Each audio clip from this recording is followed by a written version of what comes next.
నీలాంజన సమాభాసం రవిపుత్రం యమాగ్రజం ఛాయామార్తాండ సంభూతం తం నమామి శనేశ్వరం. ఓం శ్రీ జగద్గురవే నమః. జగద్గురువైనటువంటి శనీశ్వర మహారాజుకి జై. మనకి శని జయంతి ఈరోజు. శని జయంతి అంటే ఎప్పుడు వస్తుందంటే వైశాఖ మాసం శుక్ల కృష్ణపక్షం అమావాస్య తిథి రోజున వస్తుంది. కాబట్టి ఈ రోజు శనివారం అవడం కూడా చాలా విశేషమైనటువంటి రోజు. శనివారంతో కూడినటువంటి శని జయంతి రావడం చాలా అదృష్టంగా భక్తులంతా కూడా భావించాలి. అయితే 30 సంవత్సరాలకి ఒక్కసారి ఈ శని జయంతి వస్తుంది. తన సొంత రాశి అయినటువంటి కుంభ రాశిలోకి మరి ఈ యొక్క శని ఉన్నప్పుడు ఈ యొక్క శని జయంతిని మనం జరుపుకుంటాం. కాబట్టి ఈ శని అంటే కర్మకి, ఆ తర్వాత ఈ యొక్క డిసిప్లిన్కి, క్రమశిక్షణకి మారిపోయారు అనమాట. ఆయన్ని కర్మ ఫలదాత అంటాము, అలాగే కర్మ కారకుడు అంటాము. కర్మకి కారకుడు అయినా మళ్ళీ ధర్మానికి కూడా ప్రతీక అనమాట. అయితే ఎవరైతే ఈ యొక్క శని దశలు నడుస్తున్నప్పుడు అర్ధాశ్రమ శని, అష్టమ శని, అలాగే ఏలినాటి శని, సాడే సంతానం ఇలాంటివన్నీ నడుస్తున్నప్పుడు ఎవరైతే అన్యాయంగా అధర్మంగా వీళ్ళు ప్రవర్తిస్తారో అటువంటి వాళ్ళని శనీశ్వరుడు శిక్షిస్తాడు. ఎందువల్లంటే ఆయన ధర్మమూర్తి. కాబట్టి మనకి ఈ శనీశ్వరుడు ఏం చేస్తాడంటే మనకి ఈ ఎన్నటి శని సమయాలలో చాలా కష్టాలను ఇస్తాడండి. ఈ అర్ధాష్టమ అష్టమ శనుల సమయాల్లో అనుకుంటాం. నిజమే, కష్టాలతో పాటు సక్సెస్ కూడా ఇస్తాడు అనేటటువంటి విషయాన్ని భక్తులు మర్చిపోతారు. అంటే ఇతర మనకి మిగతా 8 గ్రహాలు కూడా మనకి ఏం చేస్తాయంటే సుఖాలను ఇస్తాయి, అలాగే ఫలితాలను ఇస్తాయి, చాలా స్పీడ్గా ఇస్తాయి. కానీ శనీశ్వరుడు మాత్రము చాలా స్లోగా, మందుడు అంటామైంది, స్లోగా నడుస్తాడు.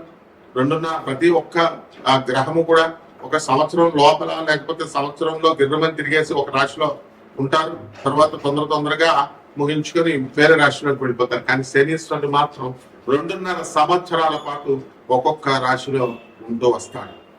కాబట్టి అతని యొక్క సహజ నైజం ఏమిటంటే ఆలస్యంగా ఇచ్చినప్పటికీ కూడా అద్భుతమైనటువంటి ఫలితాలను ఇస్తాడు. రాజయోగ కారకుడు ఆయన. శని యొక్క అనుగ్రహం లేదే ఏ జీవికి కూడా ఆయుర్దాయం అనేటటువంటిది పరిపూర్ణంగా ఉండదు. అంటే లాంగిటివిటీ ఆఫ్ లైఫ్ ని ఇచ్చేటటువంటి ప్లానెట్ శని మహారాజు అనమాట. అలాగే ఇతర ప్లానెట్స్ అన్నిటిని కూడా మనం ఏమని చెప్పుకుంటామంటే మనకి ఈ యొక్క క్రమశిక్షణ ఇవన్నీ కూడా ఉన్న క్రమశిక్షణ నేర్పించిన శని మాత్రము మనము దేవుడు, శని దేవుడు అంటాం. మిగతా ప్లానెట్స్ మామూలుగా గ్రహాలు అని అంటాం, కుజగ్రహము, బుధగ్రహము ఇలా అంటాం. కానీ శని మాత్రం దేవుడు అంటాం. ఈ యొక్క శని తన మాతృభక్తి చాలా ఎక్కువ ఛాయాదేవ తన తల్లి అయినటువంటి ఛాయాదేవ పట్ల. ఆ విధంగా ఎవరికైతే శని బ్రహ్మాండంగా ఉంటుందో, ఉచ్చ స్థితిగతుల్లో ఉంటాడు శని. మరి తులారాశి, వృషభ రాశి లాంటి స్థానాల్లో, మకరం, కుంభం లాంటి స్వక్షేత్రాలు ఇలా ఉన్నప్పుడు ఆ యొక్క జీవికి అతను మాతృభక్తిని కలిగిస్తాడు. అంటే తల్లి వల్ల లాభాలను కలిగిస్తాడు. తల్లి వల్ల ఈ అబ్బాయి, ఈ జాతకుడు వృద్ధి చెందేలాగా తల్లి సలహాలను పట్టుకొని ఉంటాడు అనమాట. ఎవరైతే తల్లిని అవమానిస్తారో అటువంటి వాళ్ళని శని నిర్దాక్షిణ్యంగా, నిర్దయగా శిక్షిస్తాడు. తన సొంత తండ్రి అయినటువంటి సూర్య భగవానునే ఆయన నిర్దాక్షిణ్యంగా శిక్షించాడు. తన తల్లి ఛాయాదేవిని వదిలేశాడు. కాబట్టి ఇలా మరి శని జయంతి రోజున మనం ఏం చేయాలండి అంటే ఆ రోజున తెల్లవారుజామునే నిద్ర లేవాలి, సూర్యుడు రాకముందే. ఆ తర్వాత తలంటు స్నానం చేసి నల్లని వస్త్రాలను ధరిస్తాము. అలాగే చక్కగా ఇంట్లోనే అందరికీ కూడా చాలా మందికి తెలియదు ఏంటంటే శని జయంతి లేదా శని అభిషేకం అని అనగానే గొల్లగా పరిగెత్తుతారు. ఇది మానేసేయండి. ఫస్ట్ నవగ్రహ ఆరాధన ఇంట్లో కూడా చేసుకోవచ్చు, శనీశ్వర ఆరాధన. అది నార్త్ ఇండియాని చూసి మనం నేర్చుకోవాలి. అందువల్ల శని యొక్క ప్రతిమని కానీ, శని యొక్క ఫోటోని కానీ, మన విగ్రహాన్ని కానీ ఇంట్లో పెట్టుకొని మనము ఆ రోజున చక్కగా పూజా మందిరం దగ్గర కొన్ని బియ్యం వేసి దానిపైన చక్కగా తమలపాకు వేసి దానిపైన ఈ శనీశ్వరుడి యొక్క విగ్రహాన్ని మనం ఏర్పాటు చేసుకున్న తర్వాత మనం ఏం చేయాలంటే మస్టర్డ్ ఆయిల్ అంటే ఈ యొక్క ఈ నూనె ఏంటది, ఈ యొక్క ఆవాల నూనె లేదా సీసమి అంటే నువ్వుల నూనెతో మనము ఈ యొక్క సీసమ్ సీడ్స్ నువ్వుల గింజల నుంచి తీసినటువంటి ఈ యొక్క నువ్వుల నూనెని వెలిగించి దీపారాధన చేయాలి శనీశ్వరుడు. అలాగే నువ్వుల నూనెతో ఆ యొక్క విగ్రహానికి ఆ శనీశ్వరుడి యొక్క నామాన్ని జపిస్తూ మనము ఈ యొక్క బీజమంత్రాలను కూడా ప్రామ్ అనేటటువంటిది శనీశ్వరుని యొక్క బీజము. మరి ఓం ప్రామ్ నమః అంటూ ఓం ప్రాం బ్రీం అట్లా చెప్పుకుంటూ శనేశ్వరాయ నమః అంటూ మనము శనీశ్వరుడికి అభిషేకం తైలాభిషేకం చేస్తాం. అలాగే ఈ రోజున వికలాంగులకి, పేదవారికి, సాధువులకి, తర్వాత ఈ యొక్క అనాథలకి కనుక దాన ధర్మాలు ఎవరైతే చేసుకుంటారో శని జయంతి రోజున ఆ రోజున విపరీతమైనటువంటి పుణ్య ఫలము ఈ చేసినటువంటి వాళ్ళకు వస్తుంది. మిగతా రోజుల్లో చేసేది వేరు, శని జయంతి రోజున చేసేటటువంటిది చాలా అద్భుతమైనటువంటి ఫలితాన్ని ఇస్తుంది అన్నమాట. అలాగే శని రాజ్యాధికారాన్ని ఇస్తుంది కాబట్టి శనికి ఎవరైతే రాజకీయ నాయకులు ఉన్నారో అటువంటి వాళ్ళంతా కూడా మన శనీశ్వరుడు చక్కగా ఈ యొక్క రాజయోగాన్ని అని చెప్పి ప్రార్థిస్తాము శని జయంతి రోజు. అలాగే ఈ యొక్క శని అభిషేకాలతో పాటు మనకి వీలున్నంత వరకు దాన ధర్మాలు ఇవన్నీ కూడా మనం చేసుకుంటాం. అలాగే చిమ్మిలి బొండల్ని తయారు చేసి మనం నైవేద్యంగా శనీశ్వరుడికి మనం పెట్టుకోవచ్చు, లేదా బెల్లం ముక్కని నివేదనగా శనీశ్వరుడికి మనం పెట్టుకోవచ్చు. ఈ శని జయంతి రోజున ఓం శనేశ్వరాయ నమః అనేటటువంటి మహామంత్రాన్ని 108 సార్లు మనము జపించవచ్చు అన్నమాట. అలాగే నీలి పువ్వులన్నా, నీల శంఖం పువ్వులన్నా శనీశ్వరుడికి చాలా ఇష్టం కాబట్టి అందరూ కూడా మనకి నీలం రంగు పువ్వులను తీసుకొచ్చి మనం స్వామివారికి సమర్పించాలి.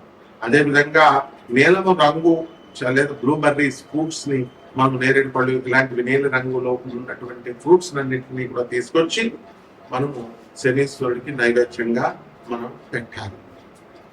ఈ రకంగా ఎవరైతే కష్టాలను మనకి ఎదుర్కొనేటటువంటి శక్తిని ఈ శనీశ్వరుడు ఇస్తాడు, అటువంటి వాళ్ళందరూ కూడా ఆ కష్టాలని ఎదుర్కొని సక్సెస్ అనేటటువంటి బాటలో వీళ్ళు ముందుకు వెళ్ళాలి.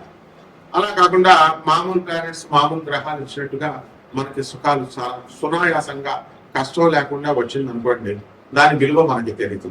కాబట్టి శనీశ్వరుడు ఏం చేస్తాడంటే మనకి చాలా కష్టాలను కలిగిస్తాడు. సరే ఈ యొక్క ఎలాంటి సమయంలో యాక్సిడెంట్లు ఇలాంటివన్నీ కూడా జరుగుతాయి. జరిగిన తర్వాత నిరంతరము ఎవరైతే నడుస్తారో, నిరంతరము ఎవరైతే కృషి హార్డ్ వర్క్ చేస్తారో, వాహనాలు ఇవన్నీ వాడకుండా వీలున్నంత వరకు సింపుల్ లైఫ్ ని ఎవరైతే లీడ్ చేస్తారో అటువంటి వాళ్ళంటే శనీశ్వరుడికి చాలా ఇష్టం అన్నమాట.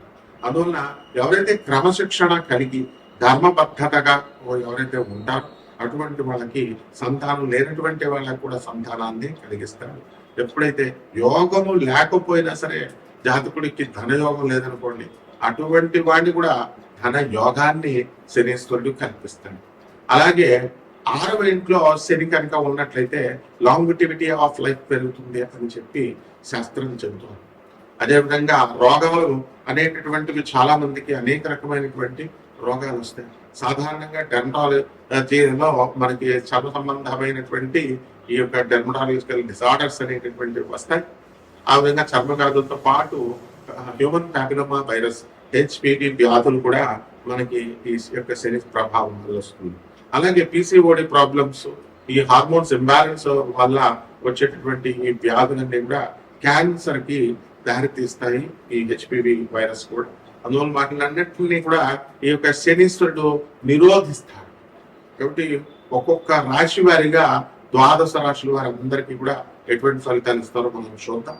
ముందుగా ఇవన్నీ కూడా గోచారాల రీత్యా కోటాను కోట్ల మందికి అందరికీ కూడా కామన్ ప్లాట్ఫామ్ లో మనం చెప్తున్నాము కాబట్టి దాని రీత్యా మనకి ఈ ఫలితాలు అనేటటువంటివి ఇలా ఉన్నాయి రాశి ఫలాలు అని మనం చదువుకుంటాం, వింటాం.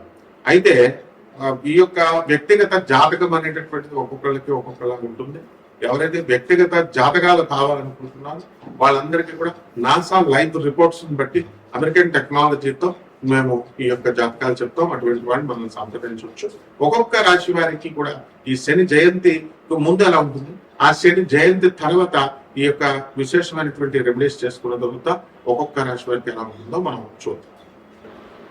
మకర రాశి. ఈ మకర రాశి వారికి అందరికీ కూడా మనకి అష్టమంలో ఉన్నటువంటి కేతుగ్రహం చాలా ప్రమాదాన్ని తీసుకొస్తుంది. అయితే ఈ యొక్క మీనరాశిలో ఉన్నటువంటి శని వీళ్ళని రక్షిస్తా ఉన్నాడు. లేకపోతే కనుక ఈ యొక్క కేతుగ్రహ ప్రభావం వలన, అష్టమ కేతుగ్రహ ప్రభావం వలన వీళ్ళంతా కూడా నీరసంగా ఉండడము, తర్వాత అనారోగ్యంగా ఉందని అనుకోవడము, ఏకాంతంగా ఉండడము, ఇక ఆరోగ్యం బాగుపడట్లేదని చాలా మంది సొసైటీకి ప్రయత్నాలు చేయడము, ఇలాంటివన్నీ కూడా ఎన్నో రకాల అవన్నీ కూడా చేశారు. కానీ ఇప్పుడు మనకి శని చక్కగా సోదర స్థానంలోకి వచ్చిన తర్వాత సోదరుల యొక్క డెవలప్మెంట్ మనం చూస్తున్నాం. అలాగే వాళ్ళ కృతజ్ఞత ఉన్నా లేకపోయినా సరే చక్కగా మీరు చేసేది మీరు చేశాము మా సోదరులకి ఒక తృప్తి మీకు ఉండడం అనేటటువంటి జరిగింది. ఇక సినీ సంగీత సాహిత్య రంగాలలో ఉన్నటువంటి వాళ్ళందరికీ కూడా సన్మానాలు వీళ్ళకి కలగడము, ఇలాంటివన్నీ కూడా గౌరవాలు పురస్కారాలు ఇవన్నీ కూడా జరగడం అనేటటువంటి జరిగింది. ఇక రైతుల దగ్గరికి వచ్చేసరికి వీళ్ళందరికీ కూడా బ్రహ్మాండంగా ఈ రైతులు చేసుకోవడం అనేటటువంటిది జరుగుతుంది. అయితే ధనస్థానంలో ఉన్నటువంటి రాహు గ్రహము మన వాక్స్థానాన్ని బంధింపజేసి అంతా కూడా ఎక్కువ ఇమాజినరీగా కన్ఫ్యూజన్గా ఉంచుతుంది. ఊహాలోకాలలో, భ్రమిత లోకాలు, భ్రమయుగాలలో మనకి ఇవన్నీ కూడా ఉంచడం అనేటువంటివి జరుగుతాయి. కాబట్టి ఈ మకర రాశి వాళ్ళందరూ కూడా భార్యాభర్తల మధ్య కొట్లాట ఫైటింగ్ ఉన్నటువంటి వాళ్ళు చాలా మంది ఉన్నారు. అటువంటి వాళ్ళందరూ కూడా కోర్టుల్లో కేసులు ఇంకా దగ్గరికి రాలేదు. పెద్ద మనుషుల మధ్యలోనే ఉండి ఇంకా అవన్నీ కూడా కలపకపోవడం ఇలాంటివన్నీ కూడా జరుగుతుంది.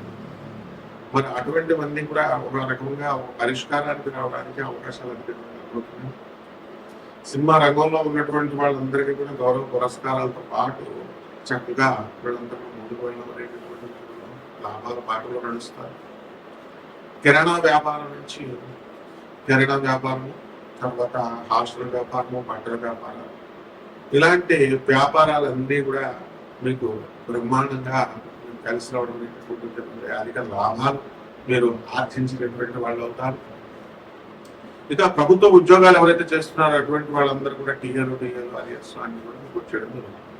ఇక పరిహారాలు మనం ఏం చేసుకోవాలంటే ఎన్ని కష్టాలు ఉన్నా సరే ఈ కర్కాటక రాశి వారికి భార్యాభర్తలు తెగడం లేదు కాబట్టి శని జయంతి రోజున శనికి అభిషేకం చేసుకోండి, శని పూజ చేసుకోండి. శని ఈ రోజున చక్కగా శనికి పిలువంపావు నల్లని పుండి నల్లని వస్త్రాన్ని పేద బ్రాహ్మణికి శనివారం నాడు ఉదయం అంటే ఈ రోజు ఉదయం 7 గంటలకి దానం చేసుకోండి. దశమహావిద్యలో ఒకటైనటువంటి మహాకాళి అమ్మవారి యొక్క హోమాన్ని మీ ఇళ్లలో చేసుకోండి.